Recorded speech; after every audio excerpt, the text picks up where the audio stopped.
No, no, no, no, no, no. That simply just didn't happen. That just didn't happen. Did it? It didn't happen right in front of my goddamn eyes, did it? The Phillies bullpen blowing up again. Corey Knebel can't locate for his goddamn life. Familia out there giving up 3-run bombs. 3-run bombs. And then Seranthony comes out and allows a game-tying home run. I'm watching, for some reason, Zack Eflin getting taken out of this ball game after 6 innings when he only has 80 pitches. Only has 80 pitches. I'm watching a game of Rhys Hoskins wasted, where he gives you 6 RBI, 2 home runs, where he had these magical moments throughout the entire game. You're down 4-1. He hits a 3-run bomb. When you're tied 8-8 in the bottom of the 8th inning, he hits a go-ahead solo bomb to put you up 9-8. But you know what? JT Realmuto as well. He is a goddamn disaster. How many chances did JT Realmuto have in this game with the bases loaded? And he did not come through. Oh, he got an RBI tonight. He technically did. No, I don't care if it's a ground out. He grounded out. It was almost a double play at that point. Ground out with a double play at the end of the inning with the bases loaded in the bottom of the first inning. Then he has the bases loaded later on in the ball game. Grounds into a force out. Almost a double play. Oh, he had an RBI later. He had the RBI in the ball game as well. So JT Realmuto in the goddamn top of the 9th inning. Andrew Bellotti comes out to try to save the rest of the inning to prevent it from getting worse. Honestly, I thought Bellotti was fine because you know what? Had an easy pop-up by Jesus Aguilar behind home plate going to the Phillies dugout.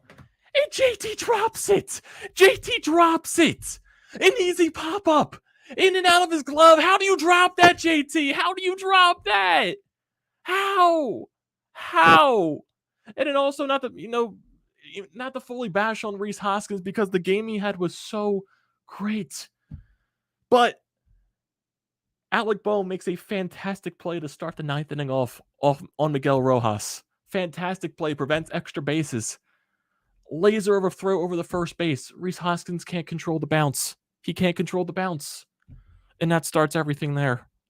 I'm not even going to blame anything on the stolen base because Luke Williams, he had that base stolen regardless of what throw it was, of the jump that he had. That game was so many emotions. That game was so winnable. How do you lose that? Honestly, this is Rob Thompson's first poorly managed game of the year. I don't know why Zack Eflin is getting... Yeah, Zack Eflin had a terrible first inning. 2-run shots with 2 outs. Lacking location, leaving pitches hanging over the middle of the plate. Jesus Aguilar goes deep, and then Garcia goes deep as well. Both hanging off-speed pitches. But then since then, he only allowed 1 hit after that in the 2nd inning, and then he retired so many batters straight going into the 6th. He only had 80 pitches. Why are we taking Zack Eflin out of the ball game with 80 pitches? Why are we doing that? And granted, yes, when a reliever comes in, even with a 4-run lead, it should be an easy task. Even if you're going to the bullpen, because at first you had Connor Brogdon up in the 6th inning. Why isn't Connor Brogdon coming out for the 7th then? Why are we automatically going to Familia? Because you know Familia is not going to give you an easy, clean inning. It's guaranteed at this point. It is guaranteed. Whenever Jose Alvarado comes out, whenever Familia comes out, hell, whenever fucking Corey Knebel comes out for a save in the 9th inning, it's not guaranteed to be clean. Because Corey Knebel in the goddamn 9th inning could not throw strikes at all. I understand he hasn't pitched since Friday. I understand he had a sore shoulder stiffness, whatever you want to call it. But when your number is called, you have to get the job done. And Corey Knebel has not been doing that. He has not been doing that lately at all for the past month and a half. Not at all. after a huge night wasted by the offense. Huge night. Score 9 runs. Should be enough.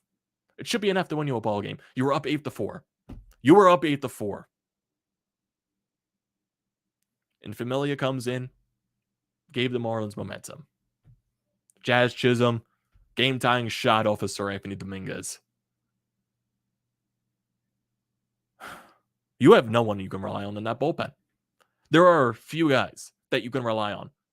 One is Sir Anthony. I understand he gave up the home run tonight, but this is probably his first earned run allowed in a long, long time. So I still trust Sir Anthony 9 times out of 10.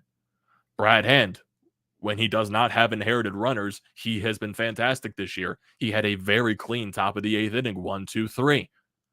And Connor Brogdon in certain situations has been very good. Really, there's no other reliable arm out of that bullpen. Familia should be DFA'd after this game. Familia should be cut. He should be cut. That is embarrassing how you cannot rely on one single guy from that bullpen to go out there and give you a clean inning. Very few you can rely on. Very few. Most you can't.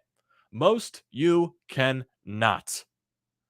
It's a joke. It's an absolute joke in the way you lost that game because of the bullpen, because of JT Realmuto's just terrible defense in the top of the 9th inning. Because if JT makes that catch, because Bilotti struck out Garcia the very next at bat, if JT catches that ball, 2 outs in the top of the 9th inning, Bilotti strikes out Garcia, it's a 9-9 game going into the bottom of the 9th.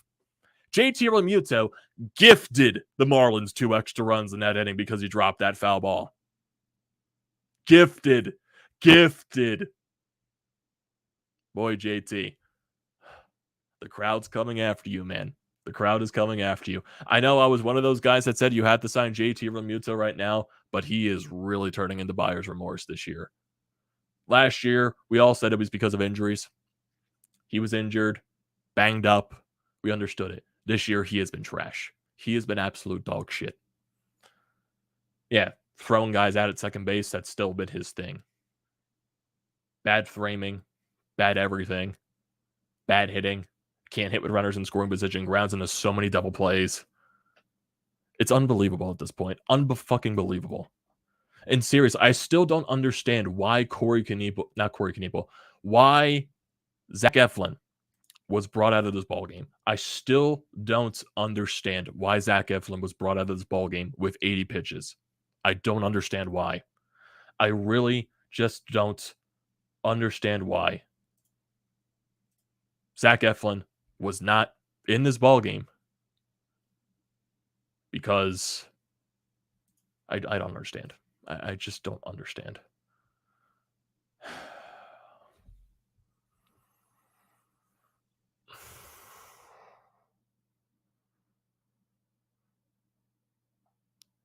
I'm so mad. And now there's like Flyers breaking news too. Like seriously, right after this game ends, you see Flyers breaking news that looks like they're hiring John Tortorella. I'll get into that a different day when the news is official.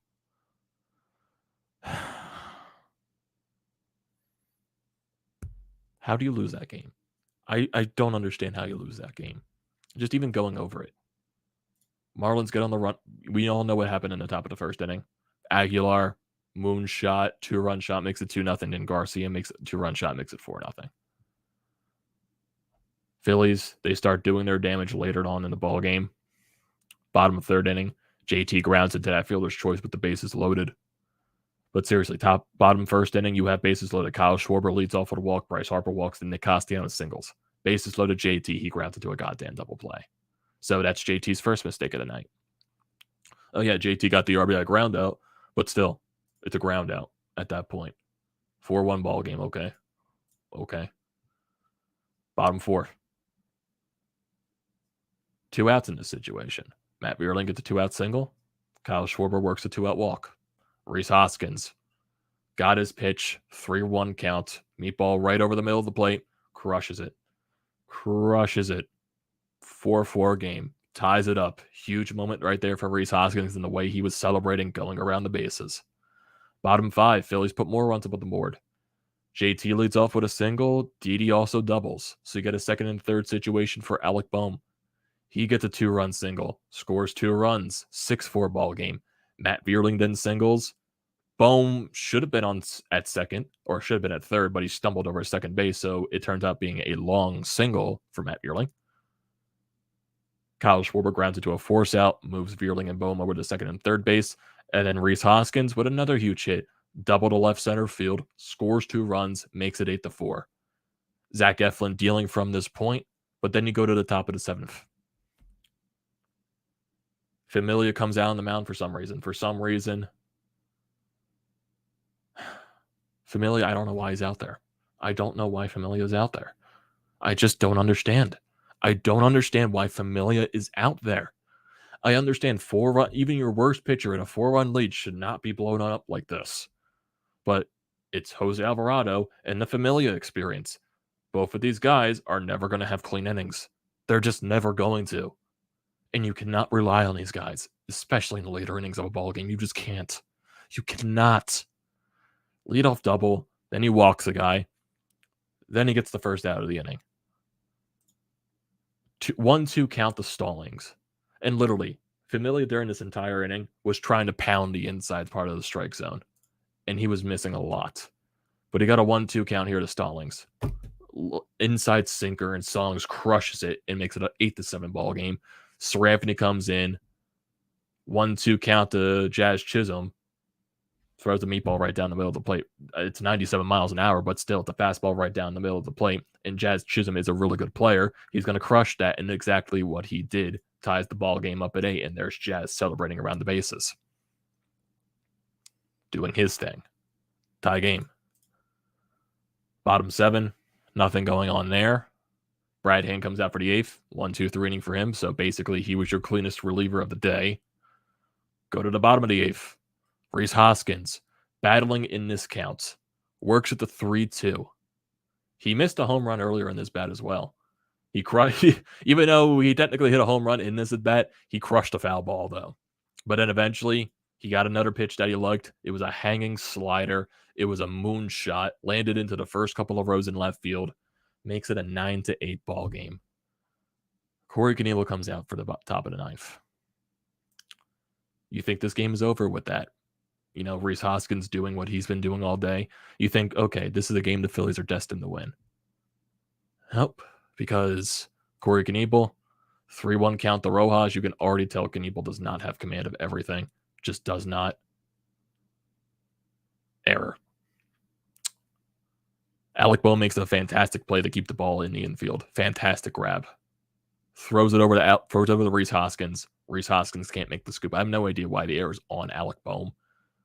But still, Rhys Hoskins has to make that grab. He has to. He has to find a way to grab it on that scoop. Because then you get, from 1 out, goes to 0 outs and a man on first. Then Corey Knebel walks the second guy. So you get a first and second situation. Jazz Chisholm walks him. Then Garrett Cooper singles, scores a run, ties the ball game. Bilotti comes in, gets Soler to fly out the shallow left, so no run scores there. Should have been out 2. Should have been out number 2. Should have been out number 2 to Jesus Aguilar. Foul ball behind home plate going to the Phillies dugout. JT had it in his fucking glove. He had it in his fucking glove, and the ball pops out. Pops out. How do you drop that? How on God's earth do you drop that? I don't understand how. I don't understand how. Because then I would say the very next pitch, I believe, Aguilar doubles, scores 2 runs, makes it 11-9.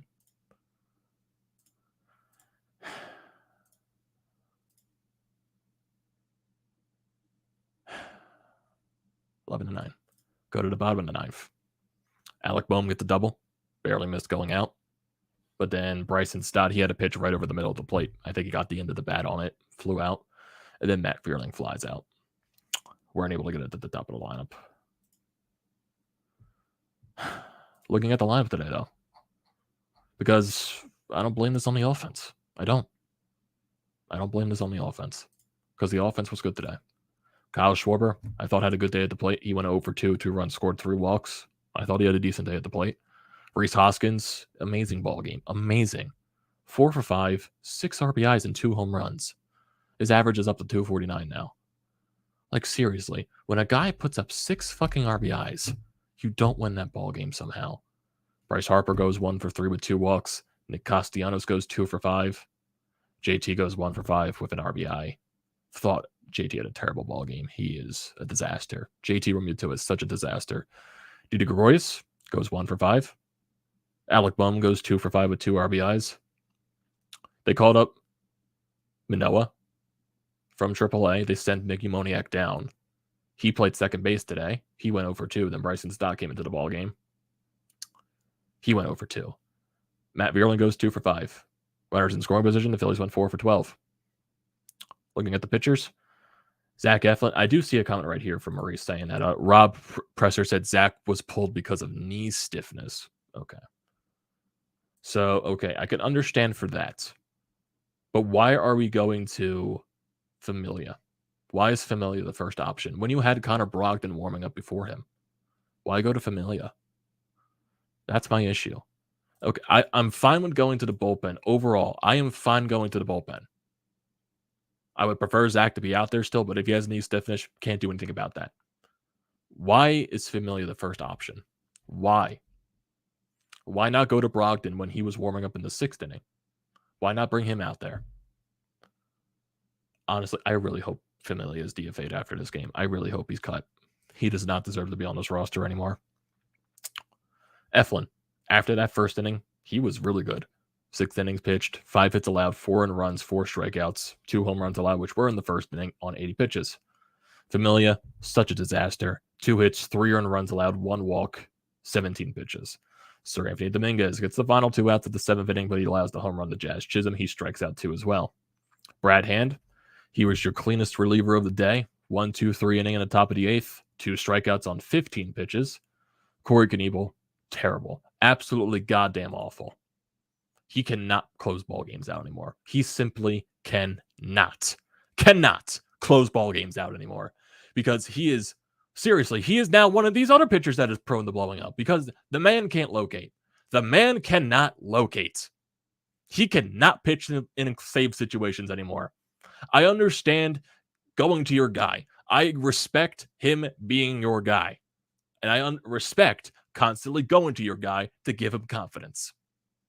He cannot pitch the 9th inning anymore. He cannot pitch in save situations because honestly, in one of those games in Milwaukee where you did sweep the series, but that 9th inning where he allowed the bases loaded with no outs, he did it again, and this time he didn't get out of it. It can't keep happening. It just can't. I still trust, seriously, like I said, you have very few relievers in this bullpen that you trust. Sir Anthony Dominguez, I know he gave up the home run tonight, but still, he has been dominant this year. It's his first run allowed in a while. Brad Hand without inherited runners. When Brad Hand comes in for a very clean inning with no runners on base, he has been good. Connor Brogdon in certain spots has been good more times than not. And that's basically it. That is basically it out of your bullpen. That has been reliable. Maybe you can use Brad Hand as a closer. Maybe test out that option because he has experience there. I don't know. I honestly don't know. Because it's such a joke that you cannot rely on anyone in the 9th inning. Anyone. You can't. Corey Knebel had a good month of April, and then it just went down the gutter. Went completely down the gutter because he forgot how to locate. He just cannot locate. He has no feel for his curveball this year, and he cannot locate when you're constantly pounding fastball. You're going to miss location more times than not when you're constantly pounding fastball. Unbelievable. A game that you should have won. A game where you would have won the series over the Miami Marlins. You would have won the series today. This is a winnable fucking ball game, and you blew it. Your bullpen blew it. Your fucking bullpen blew it. Unbelievable. Absolutely unbelievable. Seriously.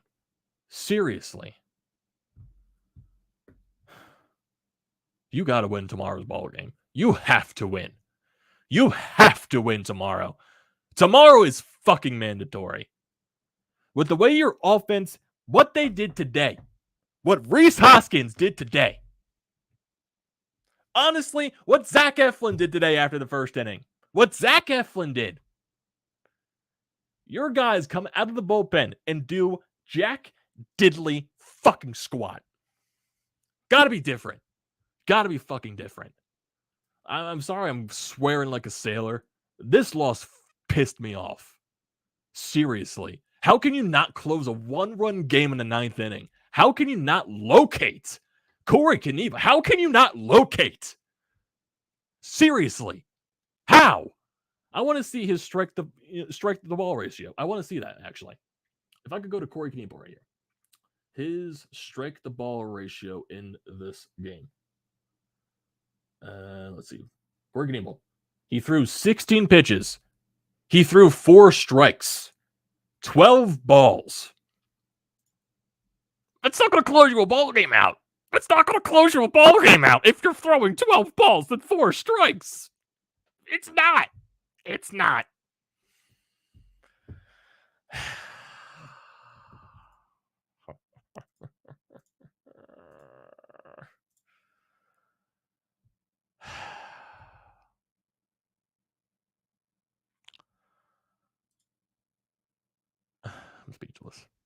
I'm speechless.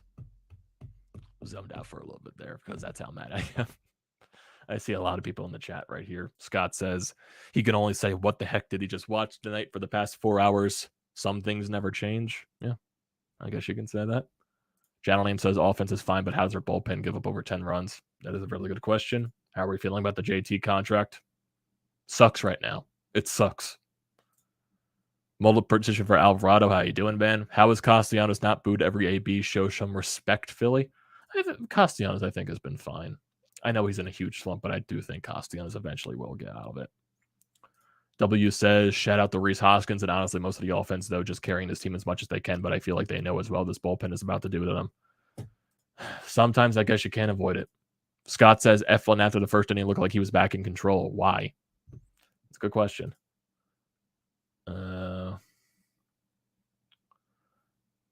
Scott also says Knebel's 16 pitches and only 4 strikes. Yep, 4 strikes. Enough said. That performance was worse than a joke. Yep, I completely agree with that. W says, someone please give me a 5-page paper to me why Familia and Knebel should stay on this team. There is no reason. There is no reason why Familia should stay on this team. No reason at all. They're going to keep Corey Knebel. They are. KC, haven't seen you in a while, dude. Knebel needs to be more aggressive. You were throwing 96 to 97. Not everything needs to be nibbling the plate. That's the one problem. He has no feel for his curveball this year, and he's pounding strike zones, and he can't locate the fastball. When you're pounding fastball, that's all any batter's going to predict. And when you can't locate that curveball, it's basically game over there. For you, at least. Mr. W says, my God, give him Stubbs for fuck's sakes. Marlins says he got 4 bullpen arms, Sir Anthony, Hand, Brogdon, and Bellotti. Yeah, those 3 guys that you mentioned have been more basically your best relievers out of the entire year. Bellotti, I would say, has gotten you out of tough spots, but he's also been prone to blowing up as well. W says, even if we had an average bullpen, we'd be over 500 by 20 games, and that's not just a joke. Then the Dr. Drew says, that might be a bit optimistic. Maybe not 20, but we'd be over 5. Oh, yeah. If this bullpen was 20 times better, you'd be at least a good amount of games over 500 at least.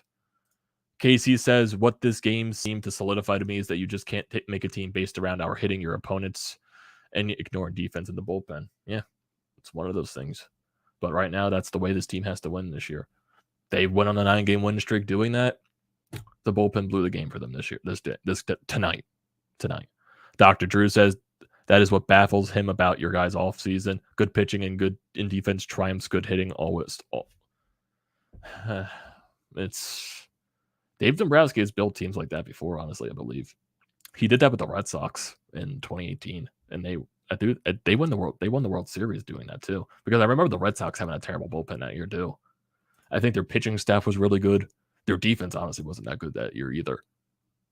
So it can be done, but it's probably not the most likely thing. But still, I'm not stressing this Phillies team is winning a World Series whatsoever. They still need to be better in many different scenarios.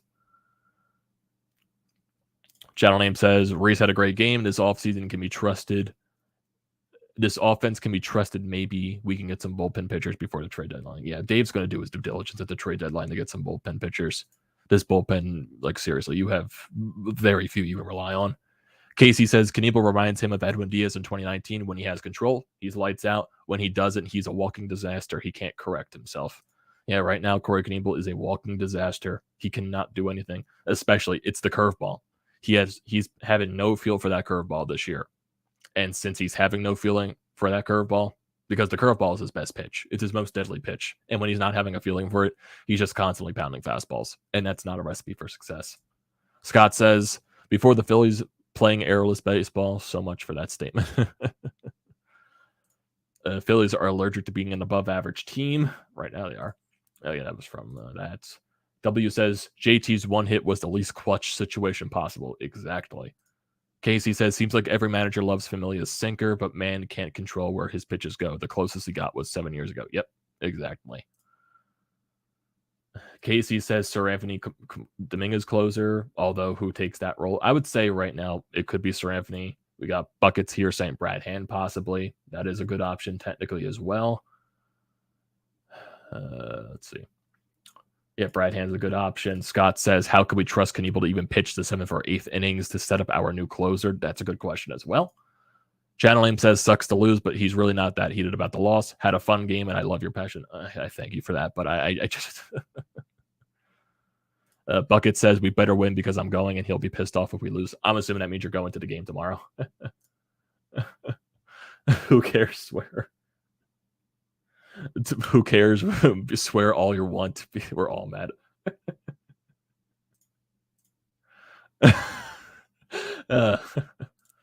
Cosmicon says JT needs to be benched. Knebel needs to be taken out as the closer role. Familia needs to be DFA'd. Quick and simple. There you go. There you go.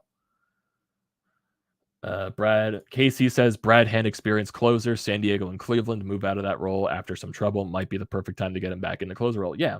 A couple of years ago with, like you said, Cleveland and San Diego, he was a dominant closer. So maybe you do that for a little bit. Maybe you see what happens. Brad Hand was once the best closer. Yep, exactly. Elfin felt discomfort at his knee per Rob Thompson. Yeah, I saw that. Daniel says, on the bright side, Hoskins had 6 RBIs, but you didn't win the ball game at that point. You wasted that Hoskins game. Off topic, but when you see this good, when you see this is life be rough, but I thought it was return.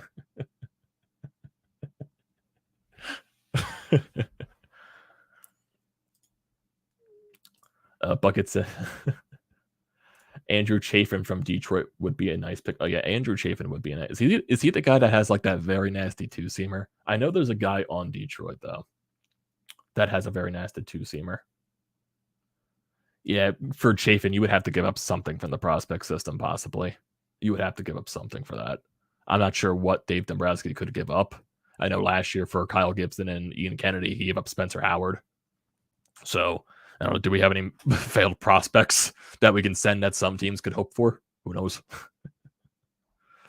But yeah, overall, just a very mad time. Very, very, very, very, very, very, very, very upset time. I think I'm going to end it here, folks. Thank you. I thank everyone here for joining the live stream as always. I'm sorry for being like so zoned out. I'm getting blown up text messages right here because of the Flyers news. That's probably going to happen eventually. And then so that's basically it right there. But I thank you everyone here for joining the chat as always. Do not forget to hit the like button. Don't forget to hit that subscribe button as well. Don't forget to check out everything down in the description below. I would greatly appreciate that. BrodesMedia, Flyer.pod, TT, to paint the lines, everything like that. Don't forget to check that stuff out. Don't forget to hit that subscribe button. And don't forget to use the code TTPSports, $20 off your first purchase at SeatGeek, everyone. And I will see you next time.